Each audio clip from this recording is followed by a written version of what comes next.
Each year in the United States, thousands of major crimes go unsolved. When the case has gone cold and police have nowhere to turn, they seek assistance from the public. This is a program dedicated to solving these cases. This is Crime Stoppers Case Files. Welcome to Crime Stoppers, South Florida Case Files. I'm Dick Masten, the director of Miami-Dade Crime Stoppers. The purpose of this program is to share unsolved cases with as many South Florida viewers as possible, empowering you to do something about the violence on our streets. Every case we feature is unsolved. Every case we feature has a cash reward available. In other words, every case we feature is an opportunity for you to help your community and at the same time earn Crime Stoppers cash without even giving your name. Now let's get started. On December the 17th of 2006, 17-year-old Rachel Lewis stopped by a home in North Miami Beach to speak with her boyfriend. A few short minutes later, Rachel was shot and her promising young life came to an end. Police and fire. What is the address? Just in the shoot. I need police over here. Okay, what is the address? 1723 Northeast 182nd Street. I think somebody got hit. Where are you? Somebody got hit. Somebody got hit. 1723 Northeast 182nd Street. Okay, we're on the way. On December 17, 2006, Rachel Lewis was shot in the 1700 block of Northeast 182nd Street in North Miami Beach at approximately 2 a.m. in the morning. Rachel Lewis, our victim, had received a phone call from her boyfriend asking her to come over. When she arrived, her boyfriend and his friends had just arrived home after being out that evening. When she got there, they all kind of hung out for a few minutes, Rachel never even getting a chance to exit her vehicle. When they were there talking, they saw a dark model Chevy Impala drive by at a slow rate of speed on their street, eastbound. This alarmed them because they had been having recent problems in the area with a lot of drive-by shootings. So when they saw that type of vehicle, not knowing who was inside, they became alarmed and they went inside their house. However, Rachel and her boyfriend stayed outside talking because Rachel was going to be leaving in a few minutes. Rachel was sitting in her car and her boyfriend was standing outside the car. They were just chatting, and at which time they saw the same vehicle driving down their street. They immediately noticed as it got closer that the windows on the driver and the passenger side began to lower. As they were looking at the vehicle, they then observed an assault rifle sticking outside on the driver's side of the vehicle and began firing multiple rounds. The passenger actually had to stick his hand out of the passenger side window, go over and up on top of the roof and started firing that way. When the shooting began, the boyfriend took off, as any normal person would. He ran towards the house and there was another parked vehicle there. He got down and he ran in front of the vehicle and then ran to the back of the house. And Rachel attempted to get out of her vehicle, but on the passenger side. And that's where she was struck by a bullet. Once the shooting stopped, they took off at a high rate of speed eastbound. Officers arrived on the scene, rescue was requested immediately, and she expired on the scene. Our investigation revealed that it appears that Rachel Lewis was not the intended target that night. There was a young man that is a known gang member that used to go to that house at times, and it's believed that he was the intended target. There was a issue between a gang from Little Haiti and a gang up in North Miami Beach over an incident that happened at a club. And the rivalry just grew to the extent that they started shooting at each other. Rachel Lewis had nothing to do with it at all. It was purely this other person that they were looking for. Believed that Rachel was in the wrong place at the wrong time. Rachel lived with her mom and her younger brother. However, she did like to go visit her father at least once a week. She seemed to have a good relationship with him as well. He's a nice girl, never got in trouble for nobody. I don't know why the guy with the people coming to kill him, because my daughter love me and love my daughter. That's my big problem. Rachel was actually 4 days shy of turning 18 years of age. She was supposed to graduate at Michael Crop High School in June of 2007. I met with her mother, Marie, and she informed me that Rachel was looking forward to graduating high school that year, and that when she graduated, she was planning on going to college. Unfortunately, at this time, the case has gone unsolved, and if anyone has any information regarding Rachel Lewis, please call the North Miami Beach Police Department and you can ask for Detective Denham. And if you'd like to remain anonymous, you can call Miami-Dade Crime Stoppers. Rachel wasn't the target of these killers. She was an innocent bystander, killed because certain members of our society aim to kill, and they don't care who else dies in the process. What some thug might consider collateral damage was actually a young lady who was making something of her life, and now she's gone. Police are looking for the two men who were traveling in a newer model brown four-door Chevy Impala with tinted windows. If you have any information that could help detectives, call Crime Stoppers. You can remain anonymous and be eligible for a cash reward of up to $1,000.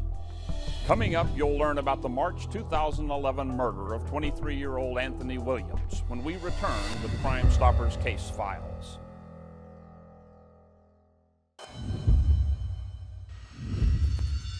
Crime Stoppers is an international organization dedicated to bringing resolution to unsolved crimes.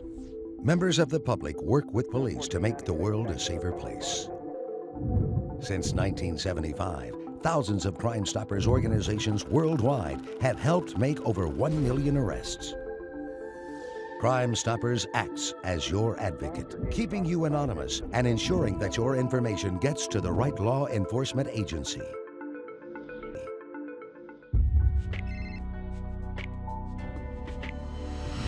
On March the 5th, 2011, 23-year-old Anthony Williams was killed as he sat in his car at a Miami Gardens apartment community. Here's the story. Well, growing up with him was like the best time. We were very competitive in sports. He played basketball and I played basketball as well, and he also played football and I was a cheerleader. So where you see Anthony, you see me. We was together all the time. Anthony was a brave young boy. He was very protective of his family. He was very funny. He loved to help anyone. He was very kind. He was very outgoing. He cared for the community.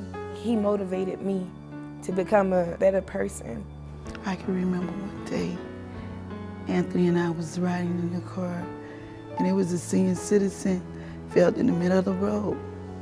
He turned around in that car and he got out that car and helped this lady get up and was willing to take her to the hospital. And she thanked him so much. And I was so proud of my son to do such a thing like that, because you don't expect that from young people today. He was a person that was well known. He liked to laugh and make jokes, and whoever was around him enjoyed themselves. He had big dreams, and I teach my kids, whatever you want in life, you work for it. You save and you sacrifice. You can have whatever you want. And that's something that I know Anthony did. They said it was the fire. Can I help you? I'm not staff the police at 2601 Northwest 207th Street. What apartment? It's a Crystal Lake apartment. Is it coming from inside or one of the apartments? It's outside. How many gunshots is it here? Like 10. Okay, I'll have one check out. Thank you. Well, On Saturday, March 5th, 2011, at 12:10 a.m., Miami Gardens Police Department officials were dispatched to the Crystal Lake Apartments at 2601 Northwest 207th Street in Miami Gardens. Reference a shots fired call. Upon arrival, the Miami Gardens Police Department units found a black male shot within his vehicle. Fire rescue responded to the scene and pronounced Anthony Williams, the 23-year-old victim, deceased. Throughout the course of investigation, it was learned that Mr. Williams visited a friend that evening. After arrival at the Crystal Lake Apartments, he did not exit his vehicle. He stayed inside his vehicle and was approached by an individual that he must have known. As this individual approached from the west and approached Mr. Williams' vehicle, there was a conversation that led on. Now, it's unknown how long this conversation actually lasted, but it is known that at some point an argument must have occurred. At some time during the conversation, a handgun was displayed and the handgun was discharged, and Mr. Williams was struck multiple times. At that time, the individual fled either on foot or in a vehicle. And when the phone rang after 12 o'clock, I knew that something had happened to Anthony. I went there to the crime scene to see was it true, and they didn't let us identify him, but I told them what he had on when he left my house, and they said pretty much that was him. And I guess like our world just stopped, because that's something that we never thought would happen, especially to someone like him. The last time I saw Anthony was that Friday night, and he said, "Mom, I'm leaving. I love you." And I told Anthony, "I love you too." I didn't know that that was gonna be the last time that I saw my son.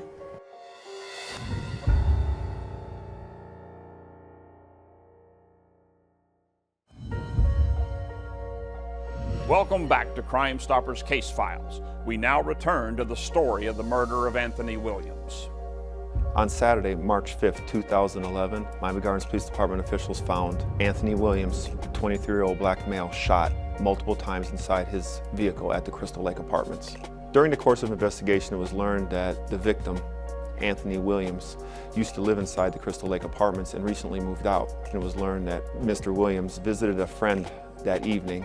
After arrival at the Crystal Lake Apartments, he did not exit his vehicle. An individual approached Mr. Williams' vehicle from the west on foot and made contact with Mr. Williams. At some time during the conversation, Mr. Williams was shot multiple times.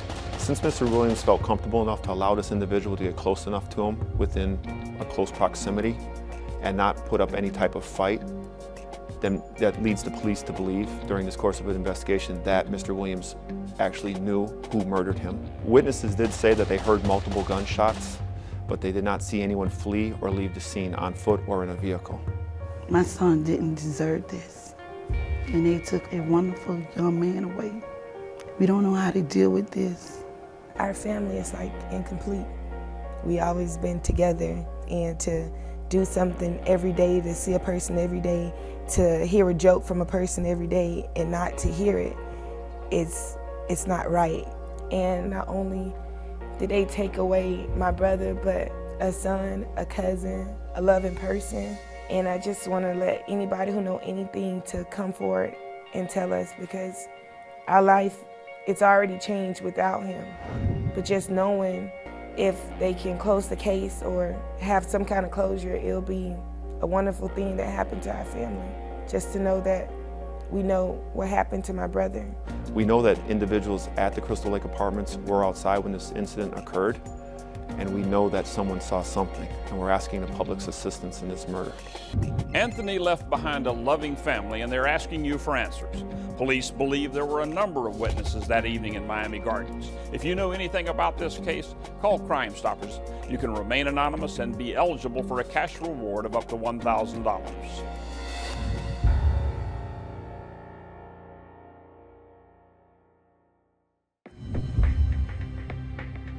Welcome back to Crime Stoppers, South Florida Case Files. I'm Dick Masten. It's been proven that programs such as ours solve crimes after several airings of a case. With that in mind, we'd like to quickly review a few cases that we've featured on past episodes. On May 6, 2010, on Northwest 62nd Street at Range Park in Little Haiti, 19-year-old Eric Pratt was killed in broad daylight near a crowded pool. Here's the story. We're here at Range Park in Liberty City, where the victim Eric Pratt was shot and killed on May 6, 2010. At approximately 6:15 p.m., we had two individuals, two suspects, exit a white SUV parked just west of the pool here. Both individuals walked along this corridor right here and onto the basketball court. They proceeded to walk this way in a casual manner towards the victim, and two of his friends were sitting down. Actually, they were playing a game of dice. As they got closer, they veered over to the victim, Eric Pratt, along with his two friends. Basically, once they approached the victim here, they asked the three individuals, the victim and his two friends, if anybody had any weed. They replied that no one had any weed. Immediately after that, both suspects banished firearms from their waistbands and executed the victim, Eric Pratt, here on the scene on the basketball court. You're right here where this X is where he fell. All the casings were in this general area. Apparently, his two friends ran this way through the hole in the fence. They made it through the gate without being shot. That gives us reason to believe that our victim, Eric Pratt, was actually targeted. As they fired shots, the suspect with the dreads continued to fire at the victim as he laid on the ground, basically in an execution style. Those two individuals, our two suspects, then fled back in a westward direction to a waiting vehicle, which was a white, late model Chevy Tahoe with dark tinted windows, leaving the victim here on the ground with multiple gunshot wounds. The victim here is the 18-year-old Eric Pratt. Our suspects are two black males between 20 and 25. One individual, black male, dark skin complexion, long dreads to his shoulder length. The other suspect is a light-skinned black male with a low boy haircut. And I pray every night whoever did it get caught, because I miss them. And I don't know why they'll take them like that. We need more answers. If anybody know or can help with this case, I'd be glad if you pick up the phone and call. On July 1st, 2010, 36-year-old Shedrick Ursery was shot at the 3200 block of Northwest 151st Terrace while riding his bicycle to work. Here's the story. On Thursday, July 1st, 2010, at approximately 4:56 p.m., Shedrick Ursery was riding his bicycle eastbound on 151st Terrace, approaching the 3200 block of Northwest 151st Terrace. Mr. Ursery was traveling from his work release program to work. He was traveling on his bicycle when he was observed to be followed by a white work van. As the van approached and subsequently hit Mr. Ursery was jolted from his bicycle. He did fall to the ground. Both occupants of the van confronted Mr. Ursery where the physical altercation had taken place. It was a physical fight where fists were being thrown, and the fight eventually made its way towards the side of the south end of the road. It was alleged that the passenger of the van displayed what is apparently a 9mm semi-automatic firearm and had fired multiple shots into the body of Mr. Ursery. Both occupants ended up getting back into the van. As they left, their direction was from west to east, and they ended up running over the decedent's bicycle as they took off, traveling eastbound on Northwest 151st Terrace. Mr. Ursery was left on the side of the road where he ended up succumbing to his injuries, which were all fatal. Mr. Ursery has been described as someone that had been incarcerated in the past but was actually getting his life back on track. He was involved in a work release program. He did have a job. It appears that he was doing the right thing. It's my understanding that Mr. Ursery was the father of some children, and it's just very disappointing that no one has actually come forward to report anything that they may have seen. This incident did happen in broad daylight. People were out. The suspects appeared to be two black males, possibly shaved heads, approximately 6 feet tall, and anywhere from 150 to 175 pounds. My name is Detective Dave Noble. I'm assigned to the Miami Gardens Robbery Homicide Unit. My partner is Detective Joseph Zellner. Crime Stoppers of Miami-Dade has one goal: to make the streets safer for law-abiding citizens by solving cases and capturing criminals. Now, I'm Dick Masten. Be sure to join us next week for another episode of Crime Stoppers Case Files.